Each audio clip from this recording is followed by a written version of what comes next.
The following video will show you just 15 of the many selections from non-Muslims telling you what they think of the last prophet, Muhammad, peace and blessings be upon him. Dr. William Draper, in History of Intellectual Development of Europe, 4 years after the death of Justinian, AD 569, was born in Mecca, in Arabia, the man who, of all men, has exercised the greatest influence upon the human race, to be the religious head of many empires, to guide the daily life of 1/3 of the human race, may perhaps justify the title of a messenger of God. Philip K. Hitti, in History of the Arabs, within a brief span of mortal life, Muhammad called forth of unpromising material a nation never wielded before. In a country that was hitherto but a geographical expression, he established a religion which in vast areas suppressed Christianity and Judaism, and laid the basis of an empire that was soon to embrace within its far-flung boundaries the fairest provinces in the then civilized world. Thomas Carlyle, in Heroes and Hero Worship and the Heroic in History, the lies which well-meaning zeal has heaped round this man are disgraceful to ourselves only. A silent, great soul, one of that who cannot but be earnest. He was to kindle the world. The world's maker had ordered so. Mahatma Gandhi, statement published in Young India, 1924.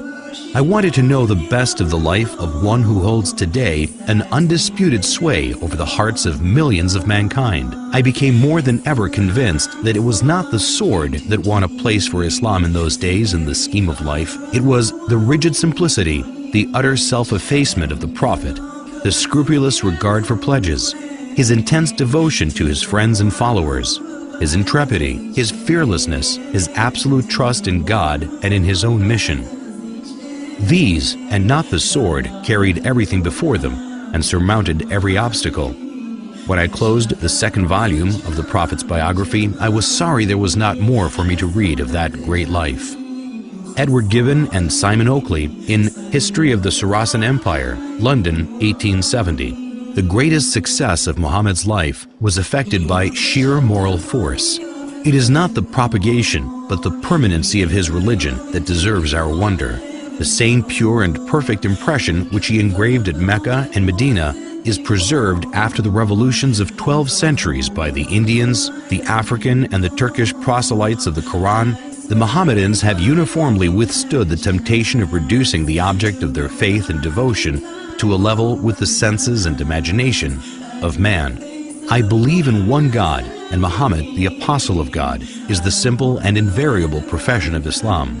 The intellectual image of the deity has never been degraded by any visible idol. The honors of the Prophet have never transgressed the measure of human virtue, and his living precepts have restrained the gratitude of his disciples within the bounds of reason and religion. Reverend Bosworth Smith, in Muhammad and Mohammedanism, London, 1874. Head of the state as well as the church, he was Caesar and Pope in one. But he was Pope without the Pope's pretensions, and Caesar without the legions of Caesar, without a standing army, without a bodyguard, without a police force, without a fixed revenue. If ever a man ruled by a right divine, it was Muhammad, for he had all the powers without their supports. He cared not for the dressings of power. The simplicity of his private life was in keeping with his public life. In Mohammedanism, everything is different here. Instead of the shadowy and the mysterious, we have history. We know of the external history of Muhammad, while for his internal history, after his mission had been proclaimed, we have a book absolutely unique in its origin, in its preservation, on the substantial authority of which no one has ever been able to cast a serious doubt. Gibbon, in The Decline and Fall of the Roman Empire, 1823. The good sense of Muhammad despised the pomp of royalty. The apostle of God submitted to the menial offices of the family. He kindled the fire, swept the floor, milked the ewes, and mended with his own hands his shoes and garments. Disdaining the penance and merit of a hermit, he observed without effort of vanity the abstemious diet of an Arab. De Lacy O'Leary, in Islam at the Crossroads, London, 1923. History makes it clear, however, that the legend of fanatical Muslims sweeping through the world and forcing Islam at the point of sword upon conquered races is one of the most fantastically absurd myths that historians have ever repeated. Sir George Bernard Shaw in The Genuine Islam, Volume 1, Number 8, 1936. If any religion had the chance of ruling over England, nay, Europe, within the next 100 years, it could be Islam. I have always held the religion of Muhammad in high estimation because of its wonderful vitality. It is the only religion which appears to me to possess that assimilating capacity to the changing phase of existence which can make itself appeal to every age. I have studied him, the wonderful man, and in my opinion, far from being an antichrist, he must be called the savior of humanity. I believe that if a man like him were to assume the dictatorship of the modern world, he would succeed in solving its problems in a way that would bring it the much-needed peace and happiness. I have prophesied about the faith of Muhammad that it would be acceptable to the Europe of tomorrow as it is beginning to be acceptable to the Europe of today. Michael Hart in The 100, a ranking of the most influential persons in history, New York, 1978. My choice of Muhammad to lead the list of the world's most influential persons may surprise some readers and may be questioned by others, but he was the only man in history who was supremely successful on both the secular and religious level. It is probable that the relative influence of Muhammad on Islam has been larger than the combined influence of Jesus Christ and St. Paul on Christianity. It is this unparalleled combination of secular and religious influence which I feel entitles Muhammad to be considered the most influential single figure in human history. W. Montgomery Watt in Muhammad at Mecca, Oxford, 1953. His readiness to undergo persecution for his beliefs, the high moral character of the men who believed in him and looked up to him as a leader, and the greatness of his ultimate achievement all argue his fundamental integrity. To suppose Muhammad an impostor raises more problems than it solves. Moreover, none of the great figures of history is so poorly appreciated in the West as Muhammad. Thus, not merely must we credit Muhammad with essential honesty and integrity of purpose, if we are to understand him at all. If we are to correct the errors we have inherited from the past, we must not forget that conclusive proof is a much stricter requirement than a show of plausibility, and in a matter such as this, only to be attained with difficulty. Washington Irving in Muhammad and His Successors. He was sober and abstemious in his diet, and a rigorous observer of fasts. He indulged in no magnificence of apparel, the ostentation of a petty mind, neither was his simplicity in dress affected, but a result of real disregard for distinction from so trivial a source. In his private dealings he was just. He treated friends and strangers, the rich and poor, the powerful and weak, with equity, and was beloved by the common people for the affability with which he received them and listened to their complaints. His military triumphs awakened no pride nor vainglory, as they would have done had they been effected for selfish purposes. In the time of his greatest power, he maintained the same simplicity of manners and appearance as in the days of his adversity. So far from affecting a regal state, he was displeased if, on entering a room, any unusual testimonials of respect were shown to him. If he aimed at a universal dominion, it was the dominion of faith. As to the temporal rule which grew up in his hands, as he used it without ostentation, so he took no step to perpetuate it in his family. James Michener in Islam, the Misunderstood Religion, Reader's Digest, May 1955, pages 68 to 70. No other religion in history spread so rapidly as Islam. The West has widely believed that this surge of religion was made possible by the sword, but no modern scholar accepts this idea, and the Quran is explicit in the support of the freedom of conscience. Like almost every major prophet before him, Muhammad fought shy of serving as the transmitter of God's word, sensing his own inadequacy. But the angel commanded, "Read." So far as we know, Muhammad was unable to read or write, but he began to dictate those inspired words which would soon revolutionize a large segment of the earth. There is one God. In all things, Muhammad was profoundly practical. When his beloved son Ibrahim died, an eclipse occurred, and rumors of God's personal condolence quickly arose. Whereupon Muhammad is said to have announced, "An eclipse is a phenomenon of nature. It is foolish to attribute such things to the death or birth of a human being."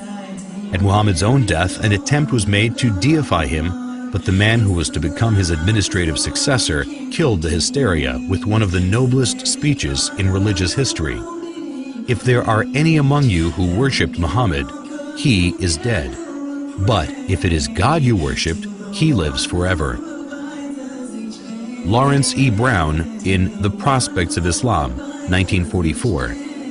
Incidentally, these well-established facts dispose of the idea, so widely fostered in Christian writings, that the Muslims, wherever they went, forced people to accept Islam at the point of the sword.